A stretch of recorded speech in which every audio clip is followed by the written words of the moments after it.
사무엘상 11장을 우리가 보겠는데, 이제 11장의 내용은 뭐냐면, 내용의 핵심은 이스라엘과 암몬의 전쟁이에요.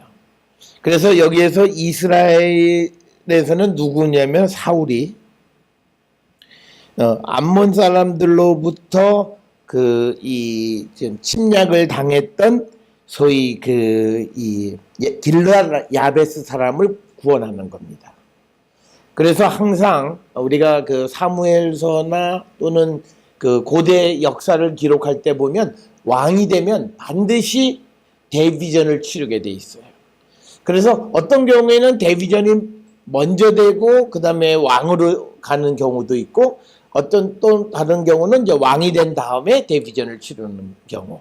그래서 우리가 이 다윗 왕 같은 경우에는 골리앗과의 전쟁에서 이긴 다음에 그가 이제 왕으로 이제 등극을 하게 되어지는 그런 모습. 그래서 오늘 우리가 보는 사무엘상 11장은 사울이 암몬의 위협을 받는 이 길르앗 야베스 사람들을 구원해 줌으로써 이제 명실상부한 이스라엘의 왕이 되고, 그리고 난 다음에 12절부터 15절에 보게 되면 다시 길갈에 가서 이제 백성들이 14절을 보면 나라를 새롭게 하자. 이건 뭐냐면 사울을 다시 왕으로 세우는 그런 이야기로 구성이 되어져 있습니다. 자, 오늘 우리가 이제 보게 되는 지도를 보면요, 암몬 사람들은 지금 어디냐면요, 라밧 암몬, 여기 지도에 라밧 암몬이 암몬의 수도입니다. 지금 이 지도상에 보면 약간 흐릿하게 암몬 이렇게 돼 있어요. 지금 점선으로 돼 있는 건 이스라엘의 지파 표시이고요. 그래서 이 라밧 암몬에서부터 어디는 길르앗 야베스, 길르앗 쪽으로 이렇게 북쪽으로 올라간 거죠. 그래서 우리가 길르앗 야베스가 이쪽 부분이다라고 하는 거죠. 그러니까 암몬도 자기의 영토를 확장하기 위해서 지금 여기에서 보게 되면요, 지금 여기 흐르는 요 강이 요게 야복강이에요. 그래서 우리가 보통 요단 동편에 므낫세 반지파하고 그 다음에 암몬을 나누는 자연적 경계는 야복강이었어요. 그런데 지금 이 기록에 보게 되면 이제 암몬 사람들이 이제 군대를 거느리고 이제 야복강을 건너서 이제 길르앗 야베스 지역으로 세력을 확장하게 된 거죠. 그때 이제 이 베냐민 지파 사람이었던 사울이 이제 군대를 이제 끌고 가서 이제 암몬을 물리치고 이 길르앗 야베스 사람들을 구원해 준다라는 얘기입니다. 그것이 이제 오늘 우리가 읽은 11장의 이야기고, 그 사건을 통해서 다시 사울은 이스라엘 전체 왕으로 다시 한번 등극하게 된다라고 하는 거죠. 자, 우리가 이 지도를 조금 더 이렇게 다른 지도로 보게 되면요, 우리가 항상 지도에 라빠라고 하는 곳이 우리가 이 암몬의 수도예요. 또는 이 라빠를 라밧 암몬 이렇게 부르기도 해요. 라밧 암몬 또는 그래서 오늘날은 이곳의 지명이름이 뭐냐? 암만이에요. 요르단의 수도가 암만. 그래서 성경에서는 라빠라고도 부르기도 하고 라밧 암몬이라고 부르기도 하는 거죠. 여기서부터 시작을 해서 이 갈릴리 북쪽 야복강을 건너서 북쪽으로 지금 길르앗 야베스 사람들을 공격한 거죠. 그러니까 보면 므낫세 반지파를 공격한 거예요. 그래서 이제 이 요단 서쪽에 있던 사울이 군대를 거느리고 가서 이제 이 길르앗 야베스 사람들을 구원해 주는 이야기가 이 11장의 이야기가 되겠습니다. 자, 그래서 이제 우리가 이 11장 1절을 보게 되면요. 그 1절에 이렇게 되어 있습니다. 암몬 사람 나하스가 올라와서 길르앗 야베스에 맞서 진침해 야베스 모든 사람들이 나하스에게 이르되 우리와 언약하자. 그리하면 우리가 너를 섬기리라 하니. 그러니까 여기서 이제 전쟁의 상황을 우리가 이제 예측하는 건 뭐냐면요. 나하스는 암몬의 왕입니다. 나하스가 그 다음에 올라와서라고 하는 건 전쟁을 일으켜. 이런 뜻이에요. 그러니까 암몬의 왕 나하스가 전쟁을 일으켜서 상대가 어디냐면 길르앗 야베스에 이제 맞서서 진을 쳤다라고 하는 거죠. 그랬더니 야베스 모든 사람들이 나하스에게 이르되 우리와 언약하자. 그리하면 우리가 너를 섬기리라. 그러니까 지금 여기에서 이 1절의 내용에서는요. 힘의 균형이 딱 등장해요. 그 힘의 균형은 뭐냐면 암몬하고 그 다음에 길르앗 야베스 사이의 그 세력은 암몬이 훨씬 더 강한 거예요. 그랬더니 제일 먼저 얘기하는 것이 뭐냐면 조약을 체결하자라고 하는 거예요. 그러면 이제 여기서 조약은 어떤 거냐면요. 너를 섬기리라라고 되어 있기 때문에요. 평등한 조약이 아니에요. 그러니까 이거는 뭐냐면 이제 뭐냐면 이 우열이 있는 그런 조약. 그러니까 왕과 봉신의 관계가 되는 거예요. 그러니까 왕은 나하스가 되고 봉신은 그 다음에 야베스 사람들이 되는 거죠. 근데 사실은 이거는 지금 심각한 상황이에요. 왜냐면 이 길르앗 야베스 사람들도 여호와 하나님을 섬기는 사람들이란 말이에요. 그런데 외적이 쳐들어오니까 그 외적이 쳐들어온 그 사람하고 조약을 맺어서 그를 섬기겠다는 거예요. 그러니까 그를 섬긴다라고 하는 말의 의미는 여호와 하나님을 자기들의 왕으로 인정하지 않고 자기들의 왕으로 이제 나하스라고 하는 이 암몬의 왕을 섬기겠다라고 하는 그런 의미가 되는 겁니다.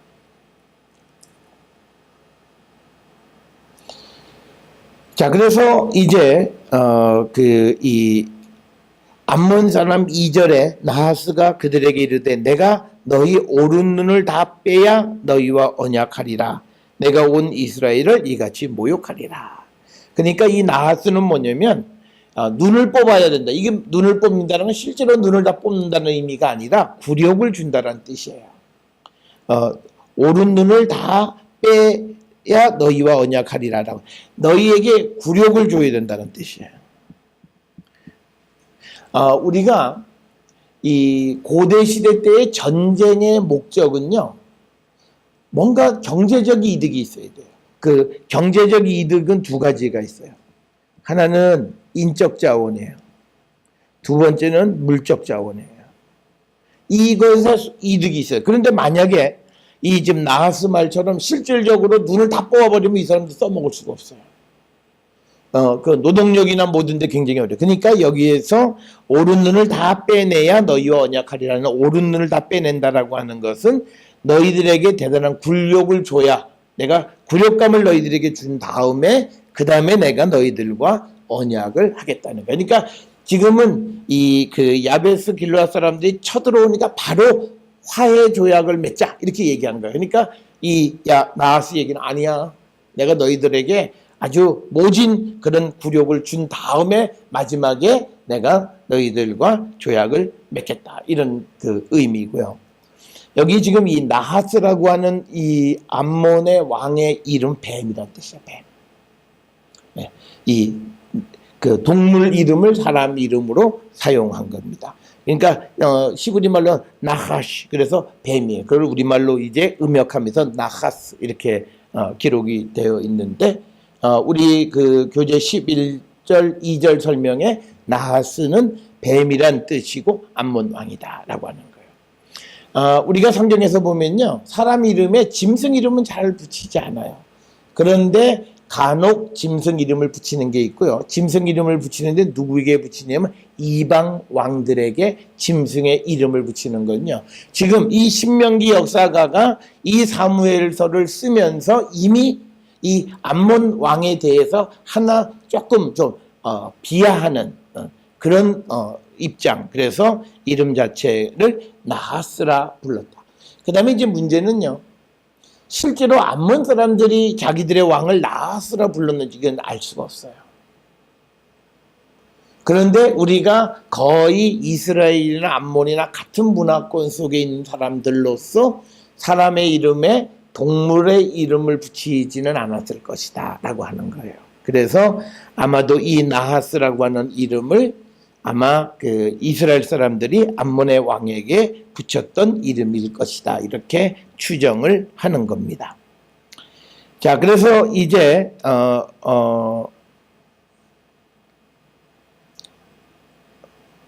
그 3절에 야베스 장로들이 그에게 이르되 우리에게 이래 동안 말미를 주어 우리가 이스라엘 온 지역의 전령들을 보내게 하라. 만일 우리를 구원할 자가 없으면 너에게 나아가리라 하니라.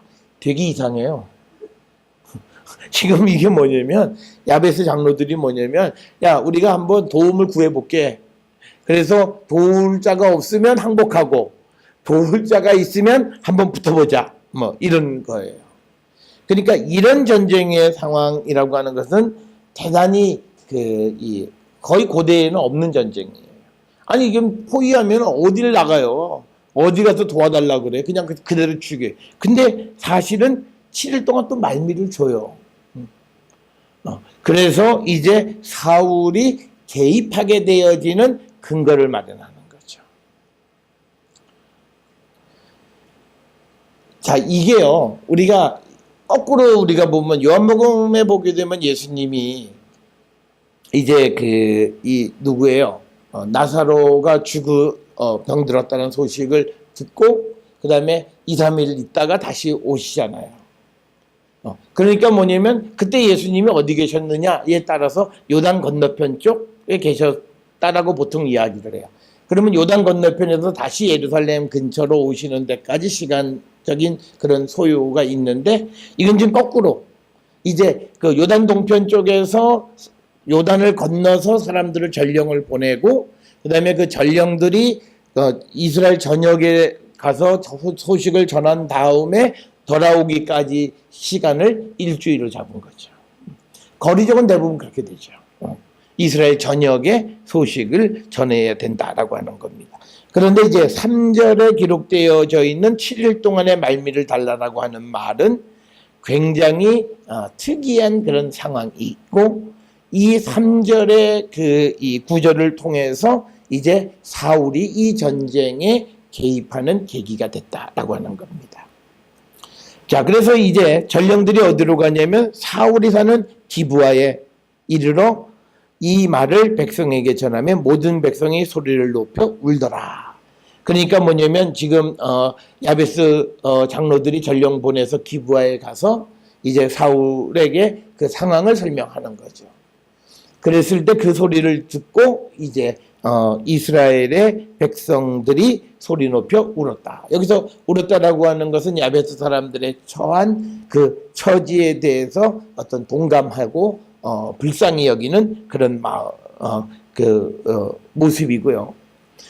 그래서 5절에 마침 사울이 밭에서 여기 보게 되면요, 우리가 그러니까 지금 기브아는 여기예요. 그러니까 이게 요단강이니까 앞에 이 북쪽 이게 야복강이에요. 이게 야복. 그러니까 여기서부터 건너서 이렇게 기브아까지 온 거고, 전령들이 온 거죠. 그 상황이 지금 4절에 기록되어 있는 그 상황이 되는 거고요. 자, 그 다음에 이제 5절에 그때 마침 사울이 밭에서 소를 몰고 오다가 이르되 백성이 무슨 일로 오느냐 하니 그들이 야베스 사람의 말을 사울에게 전한 거죠. 그러니까 왕이 밭에서 소 몰고 상황이 아주 조금은 좀 특이한 상황인 것 같아요. 그래서 이 지금 사건 11장에 나와 있는 사건은 사울이 이미 10장에서 왕이 된 다음에 기록이 되어 있는 건데 우리가 11장 전체로 보게 되면 아직 왕이 되기 직전이에요. 왜냐하면 11장 12절부터 15절에서 이제 백성들이 14절에 보면 사무엘이 백성에게 이르되 오라 우리가 길갈로 가서 나라를 새롭게 하자. 여기에서 마치 사울이 왕으로 즉위하는 것처럼 보이는 거예요. 그러니까 지금 11장 1절부터 11절까지는 아직 11장 안에서는 사울이 왕이 되기 직전의 상황. 그러니까 사울이 밭에서 소를 몰고 오는 이 상황은 충분히 가능한 상황이다라고 하는 거예요. 그런데 이제 이걸 10장하고 놓고 보면 조금 말이 안 된다라고 하는 겁니다. 이제 이게 왜 그렇게 생기냐면요. 이게 전승적인 문제 때문에 그래요. 그러니까 전승이 여러 전승이 있어요. 왕이 된 사건의 10장의 전승의 이야기도 있고 11장의 전승의 이야기도 있는데 그 전승 A와 B를 나열하다 보면 이미 A 전승에서 10장에서 왕이 됐는데 11장 B 전승에서는 아직 왕이 되기 직전의 모습을 그리기 때문에 우리가 10장과 11장 사이에 조금 맞지 않는 상황들이 보여지는데 이것은요 구약 성경에서는 흔히 보여지는 일들입니다. 그래서 이게 어떤 이들은 이거를 막 인위적으로 막 그냥 해석하려고 할 그럴 필요는 없어요. 그 전승에 의한 그런 차이로 이해를 하면 우리가 쉽게 이해할 수 있다. 그러니까 여기서는 뭐 우리가 얘기하는 이다 피다 그게 아니야. 그거는 오경 안에서만. 이건 이미 신명기 역사이기 때문에 오경 밖으로 나온 거죠. 그러니까 여기서는 신명기 역사가 가지고 있는 전승들이 있어요. 그러니까 우리가 이런 성경을 기록할 때 어떻게 기록하냐면 각 지역에서 있는 하나님에 관한 이야기들을 쫙 모아요. 그럼 뭐 지역마다 자기들의 그러니까 우리가 이렇게 생각하시면 돼. 아리랑도 뭐 밀양 아리랑, 영월 아리랑 뭐 그러니까 아리랑이라고 하는 제목은 같은데 지역에 따라서 그 내용들이 많이 달라지는 거예요. 그래서 그런 것들 중에서 이 신명기 역사를 기록하는 사람들이 자기 역사에 필요하다고 생각하는 것들을 뽑아서 이제 배열을 하는 거죠. 근데 배열을 하다 보니까 10장에서 이미 왕이 됐는데 11장에서는 아직 왕이 안 된 상황에서 왕이 되는 과정을 묘사하다 보니까 중첩되어지고 또 상황이 맞지 않는 상황들이 벌어지는 일들을 우리가 심심치 않게 볼 수 있다라고 하는 겁니다. 자, 그 다음에 이제 그래서 6절에 보면요. 사울이 이 말을 들을 때에 이 말이라고 하는 것은 야베스 사람들이 전한 말을 백성들이 이제 사울에게 전해줄 때에 하나님의 영에게 크게 감동이 되며 그의 노가 크게 일어났다. 그러니까 뭐냐면 사울은요. 이때는 하나님과 함께하는 사람이에요. 그래서 이 사울에게 하나님의 영이 임하는 거죠.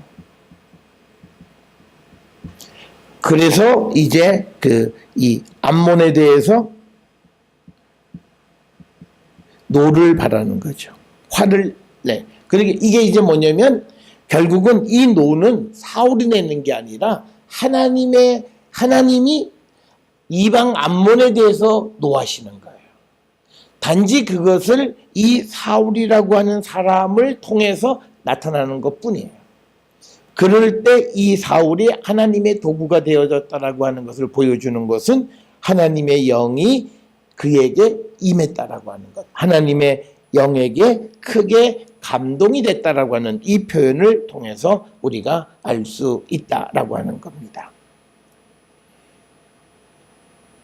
그러니까 이제 사울이 야베스 사람들을 구하러 가는 건 하나님의 계획이에요.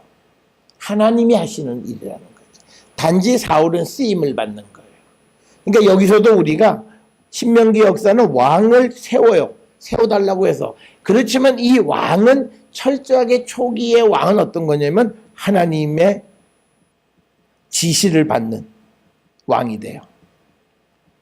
그게 대표적인 게 사울의 요 11장의 사건이에요. 그래서 내가 군대를 모으고 그게 아니에요. 하나님의 영에 의해서 그가 이제 화가 나서 이 백성들을 구원하게 되어진다. 그래서 전쟁에 나가는 이 전쟁은 뒤로 이어질 필요 없어요. 이겨요. 왜냐하면 하나님의 영이 임해서 이 전쟁을 하게 되는 이 전쟁은 이건 뭐냐면 여호와의 전쟁이에요. 이 사울이 수행하긴 하지만 하나님이 하시는 전쟁. 이 여호와의 전쟁은 승리예요. 하나님의 목적을 달성하시는 거다라고 하는 겁니다. 자, 그래서 이제 7절에 한 결의의 소를 잡아 각을 뜨고 전령의 손으로 그것을 이스라엘 모든 지역에 두루 보내어 이르되 누구든지 나와서 사울과 사무엘을 따르지 아니하면 그의 소들도 이와 같이 하리라 하였더니 여호와의 두려움이 백성에게 임함에 그들이 한 사람 같이 나온지라. 그러니까 뭐냐면요, 지금 이 사울이 왕이 됐던 요 초기 시대에는 무엇이 없냐면요, 상비군이 부재하는 시대예요. 아직은 상비군이 없어요. 상비군이라고 하는 건 뭐냐면 군대가 딱 조직이 돼 있어서 위기가 상황이 벌어지면 바로 전쟁에 나가는 건데 지금 그게 아니라 지금 이 7절은 뭐냐면 백성들을 전부 다 동원하는 거예요. 동원.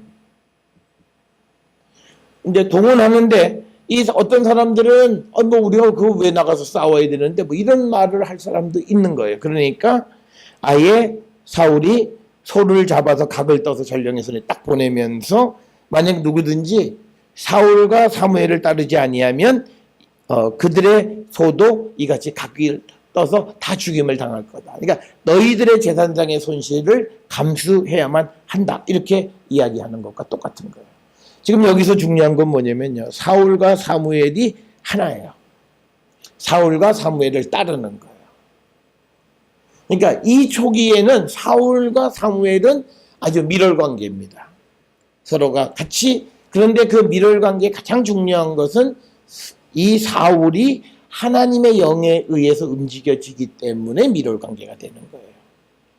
그런데 이제 이 사울이 나중에 하나님의 영이 그로부터 떠나게 되어지면서부터 그때는 사무엘과 반대에 서는 입장이 된다라고 하는 겁니다.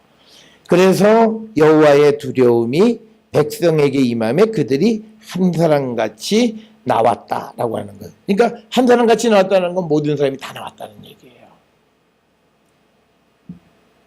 그래서 사울이 베색에서 그들의 수를 세어보니 이스라엘 자손 30만 명이요 유다 사람이 3만 명이더라. 이게 총 몇 명이에요? 33만이죠. 자, 여기서 우리에게 보여주는 게 있어요. 북쪽 이스라엘과 유다와의 파워 밸런스는 10대 1이에요. 30만 명에 3만 명이잖아요. 물론 우리가 지파나 이런 여러 가지로 봐도 그런 거예요. 그러니까 유다가 우리가 흔히 보면 유다가 굉장히 그 강한 나라로 이렇게 묘사가 되어 있지만 사실은 우리가 보면 이스라엘과 유다 사이에는 10분의 1 정도다라고 하는 겁니다. 여기 앞에 지도에 보시게 되면요, 배색이 여기입니다. 그러니까 뭐냐면 이 사울이 군대를 어디로 모았냐면 배색에 모으니까 여기에 33만 명을 모은 거죠. 그래서 이제 여기서 이렇게 건너가는 거죠.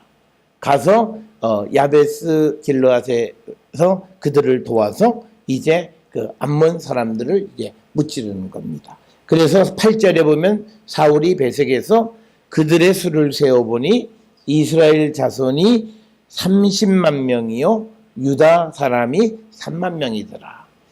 우리가 여기서 한 가지 기억하셔야 되는 게 뭐냐면요, 전쟁에 지금 33만 명이 참전한 전쟁은요 굉장히 큰 규모예요. 우리가 이 걸프전 같은데 그런데 미군이 개입하고 하는데 그냥 몇만이에요. 그 전쟁이. 그 한 나라를 쑥대밭 만들기 위해서 가는 게 뭐 2만, 3만 이런 정도밖에. 그 왜 그러냐면 33만 명이 참전하면요 이 사람들을 먹여주는 식량이 있어야 돼요. 그러니까 전쟁을 하러 적어도 일주일 만약에 전쟁을 간다면요 하루 3끼씩 하면 21끼예요. 그게 33만 명을 먹이면 어마어마한 양이에요. 그렇기 때문에 무한정 군대를 다 끌고 갈 수는 없어요. 어쩌면 지금 여기에서 나오는 33만 명도 아마 이것도 극대화한 그런 수치로서 33만 명이다. 그런데 이 33만 명의 규모는 어마어마한 규모고요. 33만 명이면 어느 정도인지 아세요? 우리 남한 군대 반 정도예요. 우리나라 지금 군대의 반 정도라고요. 그러니까 우리가 성경 읽을 때 뭐 30만 명, 3만 명 그러면 그냥 대충 넘어가는데 지금부터 2000년 전에 이스라엘의 군대가 지금 남한 우리 군대의 반 정도 수준, 어마어마한 거예요. 그러니까 굉장히 많은 사람들이 갔다는 거예요. 그걸 우리에게 보여주는 거고 숫자적으로 30만 명이다, 33만 이런 의미보다는 많은 군대가 동원이 됐다라고 하는 거죠. 자, 그래서 이제 9절에 무리가 와 있는 전령에게 이르되 너희는 길르앗 야베스 사람에게 이같이 이르기를 내일 해가 더울 때에 너희가 구원을 받으리라. 그러니까 뭐냐면 딱 전령에게 얘기하네. 가서 길르앗 야베스 사람들에게 아까 장로들이 전령을 보냈잖아요. 그 전령들을 돌려보내면서 하는 말이 내일 해가 더울 때에 너희가 구원을 받으리라 하라. 전령들이 돌아가서 야베스 사람에게 전하며 그들이 기뻐하니라. 그러니까 지금 이 9절에서 내일 더울 때 구원을 받으리라 하니까 아직 일주일이 안 된 거예요.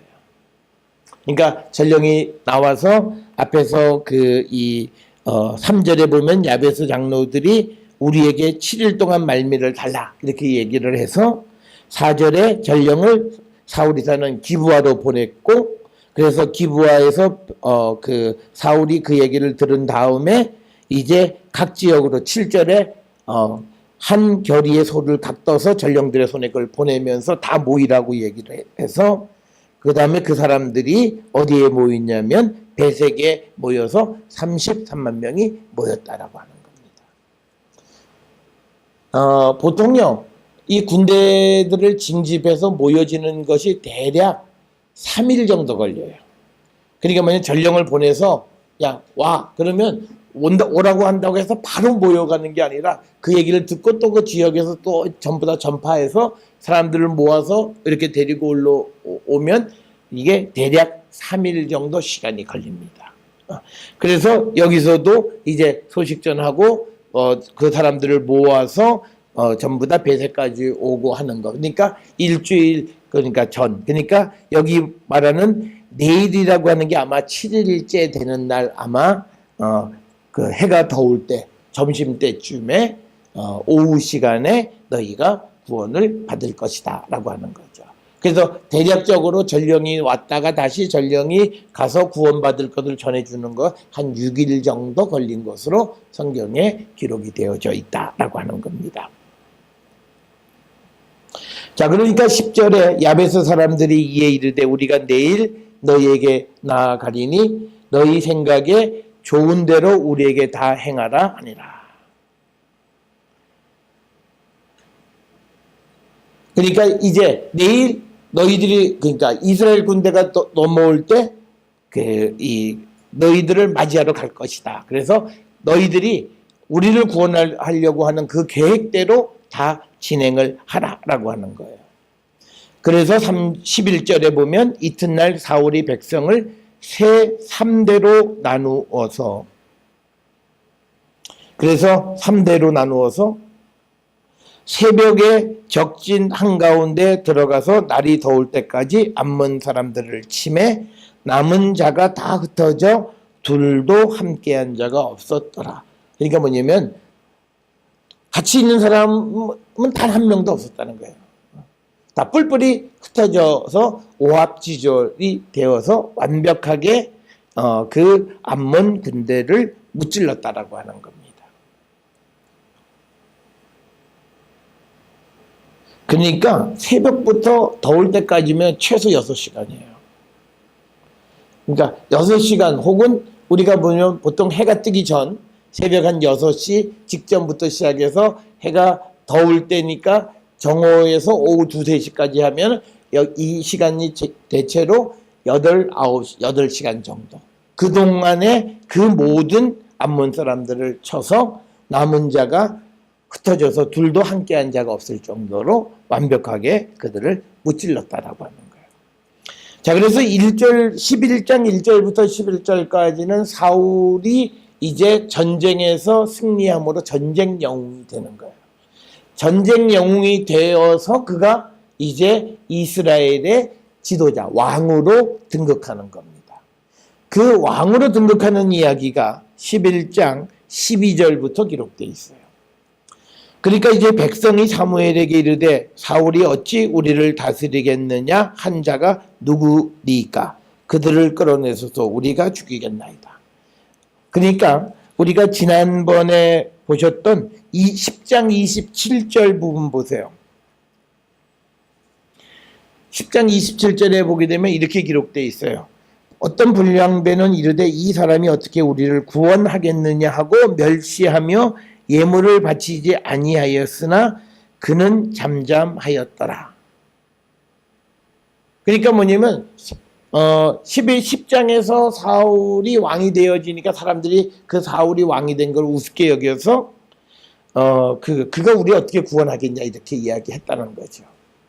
그래서 이 11장 12절에서는요. 이 지금 이 10장의 사건하고 11장의 사건을 연결하는 고리예요. 연결고리예요. 왜냐하면 이 12절은 10장 맨 마지막에 기록이 되는 10장 27절을 그대로 기록하고 있어요. 10장 27절에 어떤 불량배의 이야기가 사울이 어찌 우리를 다스리겠느냐 한 자가 누구니까 그 얘기를 함으로 서로 연결시켜서 그들을 끌어내서 우리가 죽이겠나이다 이렇게 이야기를 하는 겁니다.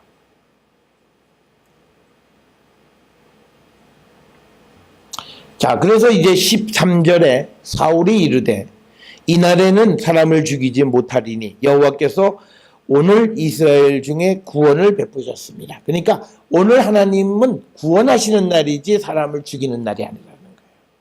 그렇기 때문에 오늘 이 사람들을 죽일 수가 없다라고 하는 거예요. 그러니까 이 초기에 이 사울의 믿음도 괜찮았어요. 하나님의 영에, 그러니까 문제는 뭐냐면요. 그 사람이 자질이 있다 없다가 중요한 게 아니라 그에게 하나님의 영이 임하느냐 안 하느냐가 중요한 거예요. 임하게 되면 어떤 사람도 그도 훌륭한 지도자가 될 수 있는 거예요. 그런데 그에게 여호와의 영이 떠남으로 인해서 그는 아무 쓸모없는, 그리고 오히려 하나님의 계획에 반대하는 지도자가 되어지는 그 모습을 우리에게 보여주는 거고, 지금 이 11장에 나타나 있는 이 사울의 모습은 아주 부족함 없는 그런 지도자의 모습, 그리고 하나님의 뜻에 따르는 모습. 그러니까 우리 같으면 그 괘씸한 놈들, 내가 왕이 되는 걸 반대하고 날 비웃은 놈들, 야, 그 놈들 죽이겠다니. 그래, 알았어, 죽여. 뭐 내가 죽이는 건 아닌데. 근데 그게 아니야. 오늘 하나님이 하시는 일이 이스라엘을 구원하시는 그 계획 속에 누구를 죽일 수 없다는 거예요. 그래서 이 13절의 사울의 모습은 하나님에게 순종하는 그 모습을 보여주고 있다라고 하는 거죠. 그래서 14절에 사무엘이 백성에게 이르되 오라 우리가 길갈로 가서 나라를 새롭게 하자. 나라를 새롭게 하자라고 하는 것은 뭐냐면요. 길갈로 가서 이 사울을 나라의 왕으로 세우자라고 하는 그 의미하고 같은 겁니다. 자, 그래서 여기 지도에 보게 되면 길갈이 여기 있죠. 그러니까 여기가 이제 베색이 되는 거죠.